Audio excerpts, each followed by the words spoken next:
about 20 years old. We had not even known what was going on the ground from the groundbreaking programs that we had recently started here in the US and around the globe since 2004. And so what we started to do is really look into what did it mean to provide, to start the PEPFAR program, or the PMI program, or the Global Fund, or UNAIDS. And so what we found was that everybody had anecdotal evidence, but no one knew what was actually happening. And if you talk about not knowing what the negative stories are, we didn't even know what the positive stories were. We didn't know that that polio is now 99% cured. We have 4 endemic countries left. That we have approximately 1.2 million lives have been saved over the last 5 years because of the PEPFAR program. That bed nets are now a fairly common practice in developing countries. And so what we wanted to do was tell that story, and Bill and Melinda wanted to tell that story. So we started to compile this, and we wanted, I think the other point that was made tonight, which was incredibly important, is that all these numbers are overwhelming, but if you are able to boil it down to a single story about an individual in a village or in a country that is now is representative of what is happening throughout the country, people respond so much better. But even more importantly, and look, I'm here in DC, and in a city that everybody prides themselves on being knowledgeable about every topic at all times, we did some great focus groups with people that we felt would know what was going on. These are people that felt, said, I read 4 newspapers a day, I have all 3 cable shows on, I know everything that's happening. And we found they had absolutely no idea what was happening in global health. They had the exact same stereotypes of aid and foreign aid that you would see on late night C-SPAN call-in shows. It goes down, aid goes down, yeah, don't watch this, it's scary. Foreign aid goes into the pockets of dictators, foreign aid is wasted, 50% of the US budget goes to, supporting Egypt or whatever. I mean, it was completely skewed. And these are people that we thought, oh my goodness, we have so much work to do about telling people what is actually happening in the developing world, especially since these programs have just started. And so we came back with this information to Bill and Melinda, who just were stunned. They said, I cannot believe this is happening. We've made a lot of progress. So much more needs to be done, but we have made so much progress, and no one is telling this story. So the group of us convened back together, and we decided to call it the Living Proof Project.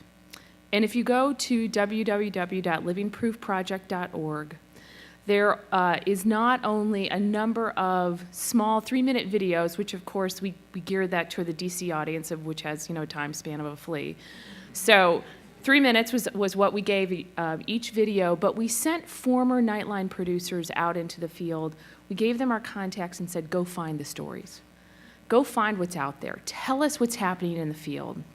We came back with some fascinating and really, for all that's going on, and believe me, there is tons and tons of stories that could be told that are negative, and believe me, they should be told, but there's also a ton of stories that can be told that are positive.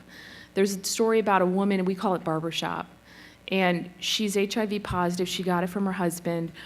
He wouldn't let her get tested. He eventually passed away, so she got tested and her whole family got tested. They're all positive, but they're also all getting ARVs from the PEPFAR program. And she started a barbershop in her village in Ethiopia. And if you watch the video, she asks everybody when they come in, have you been tested and what is your test result? And she goes through the whole storyline for herself and her family and what's happening. And believe me, after you get that haircut, I mean, you better go get tested or else she's going to find you. So I think that these are the kind of things that we need to talk about, because not only, I think in this environment here in DC today, where we have so much partisanship and we have so much negativity, the reality is that global health is probably one of the areas that we can all agree on. And that's been through the last administration and through this administration. I think that both parties really do feel that this is an important investment. And I think, just to put the investment in context, the federal budget for 2010 was roughly $3.5 trillion. Of that, only 8.6 billion, or approximately 1/4 goes to global health. So not only is there room to grow, by the way, for anybody in here who's responsible for the budget, but but it's a small amount, and that small amount is having an enormous impact. I think the other piece too is that it matters that we have a constituency for global health. That was the other piece we found. We have there are so many organizations out there that have a constituency for their issue. And those people call their congressman, they call their senator, they let it be known that they are watching the budget or they want to see these investments made. Up until a few years ago, people in Africa didn't have they didn't have any organizations here in town that were willing to speak for them. Now we have, I think, a fairly vibrant advocacy community here in DC, but we have to get more active, and we have to get better at telling members of Congress that there is a constituency out there that is watching this budget line, that they want to make sure that these investments are made and that they're not cut. I think in an environment today, it is so easy to say, well, these programs aren't working, typical, foreign aid, we'll just cut it here and everybody will be happy. Not really. I think that what we found now is that through PEPFAR, through the Global Fund, through the PMI programs, that these programs are working, and they're working well, and that they deserve to be funded and that they deserve to be grown. And I think that if you go to the Living Proof Project, what we've done is really come up with a kit that people can take to their members of Congress. They're fact sheets like this that you can print off and that you can bring with you. I also encourage people to go to one.org. This is a partnership that was forged a long time ago between two unlikely people in the name of Bill Gates and Bono. And yeah, Bill's on Twitter now, by the way, in case anybody wants to follow him. But he has some interesting insights on things. But I think that one is really one of the most effective advocacy arms we have here in DC. And they have 2 million people on their service that they'll click through. And so to the extent that you can sign up, and those click-throughs, they make a difference. They make a difference to your member of Congress. They make a difference to your senator. I think the other thing, too, that we also have to recognize is that, again, we have to make our voice known because this is a really tough time for us. And so by telling the story, I think, in a positive way, by saying, thank you, members of Congress. You were way out ahead of the American people. If you talk to the American people about investments that were made in global health, not only does no one in DC know about it, then try to extrapolate that across the country. No one knows that what the U.S. has done. Bill Gates recently testified in DC last week, or maybe it was the week before, but one of the things that he said in his testimony is that the investments that we've made in global health are some of the greatest investments that the U.S. has made since the Marshall Plan.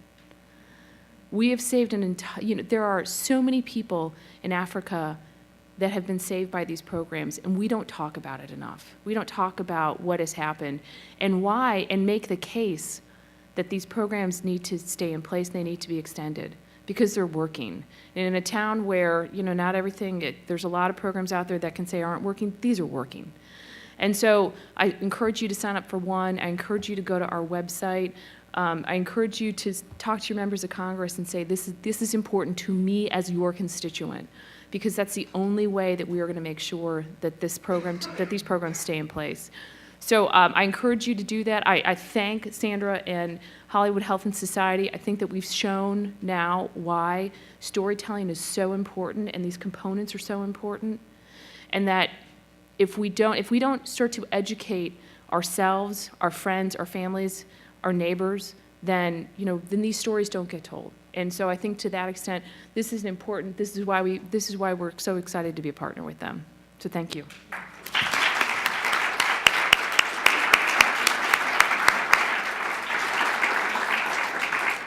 So my one quick follow-up question for Sally is, do people know what global health means? Oh, that's a great question. No. Be really honest with you, no. And we did in these focus groups that we did, not only in DC but around the country. We asked what global health meant. The answers were as wide and as varied as you can imagine. people thought it meant that it had to do with all sorts of things that had nothing to do with HIV or malaria or TB or any of the issues we talk about.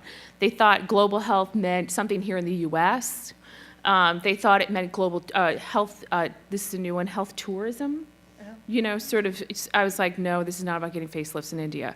So, which has been, I mean, when people come back and say this, I mean, this shows me that we have such an important part that we can play here in education of our, again, your members of Congress, your friends, your family, your neighbors. You know, I think that it behooves us to go out there and talk about these issues in a way that I think, going back to the individual stories, how do you take one story and extrapolate that to mean, you know, this one person in this village got the ARVs, and that's replicated 2.5 million times across the Africa.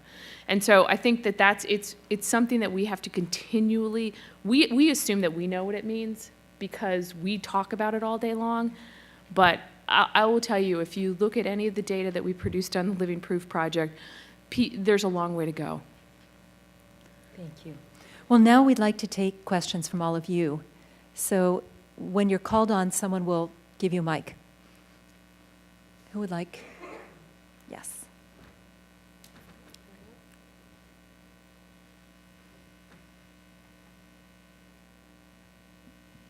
Hi, I'm Margaret Miller. I'm with the Consultative Group to Assist the Poor, which is housed at the World Bank. And, you know, I've seen some of these clips before, and they always really get to me, and it's obviously such a powerful medium for effecting change. Since you're already looking at some of these global issues, how do you see this kind of storytelling being able to be brought to developing countries so that these same kinds of tools could be benefiting behavior change in developing countries as well? Well, it's being done a lot and Sandra can talk about it too, at USC. They're supporting and doing a lot of research on soap operas in South Africa that deal with HIV/AIDS and women's empowerment, both on the radio and on television, so that they're doing their own shows. Our shows are on in India.